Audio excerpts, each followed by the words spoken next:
The benefits of this site, we have, if I'm right, 4 squares in Christchurch, and so we've always known them as part of our sort of history. There'll be Cathedral Square, Victoria Square, Latimer, and this one's Cranmer. So it's always in my mind, or our minds, had an important sort of location, or loci as they call it. And because it's probably, as we know, a square from, say, the European continents, you know, it's possibly why we're called an English city, because it has some of those sort of landscape integrated architectural designs about a square and the urban scale of that. So it's very special because it fronts onto one of those. It looks south, west and west to the square. The other benefits, of course, locally is that it's, you know, almost inner city. The town hall is down the end of the street. You know, there's various bars, restaurants and sort of life that you can walk to. So our vision for the landscape development at Cranmer Terraces is to, rather than have gardens fitting around the built form, is to actually create an environment or bring to life an environment where the built form is nestled within beautiful landscape gardens. You know, very much pulling from the character and identity of Christchurch City as the garden city. So, you know, through honouring the heritage of the site, using traditional English-style gardens, traditional plant forms and types, very much to set the table and provide a backdrop for the built forms to be nestled within. You know, and given the site's history, giving the impression of timelessness, maturity and growth, and that through further time, maturity and growth will only continue to improve the experience of living at Cranmer Terraces. It was really important to us when envisioning or bringing to life the landscape design that we paid respect to the frontages of Kilmore Street and Montreal Street. So, through garden beds which speak to the street and avenues of small courtyard trees, providing that separation but then creating 2 really nice elevations along those street frontages which complement the building.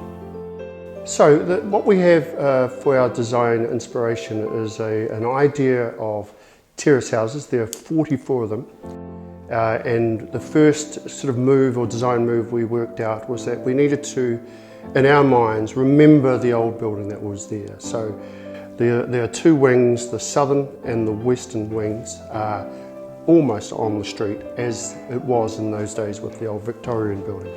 The design then started with the 2 street frontages of Kilmore and Montreal, right on the street. There is in fact enough space for a block, 2 blocks within the centre of the scheme, which I think is shown on this image.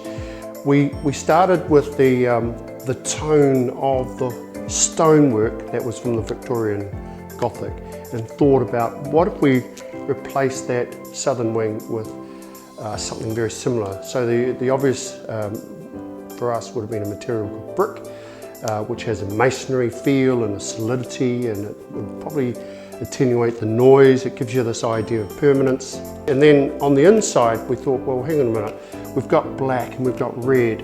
What other colours can we do to sort of create a little micro community of each row of terrace houses? So the obvious ones, in Peterborough Street, the remaining 7 houses there, they're all in a white block plaster finish. So we thought the northern block, maybe we do that in white, because I'm thinking they'll have a conversation with those existing houses. The interior design features what we would consider to be a very simple palette of materials. Generally we like to use a lot of clean whites or maybe some greys or even some blacks, just to accent. The owner of any of our terrace houses can instill what they might feel is their personality.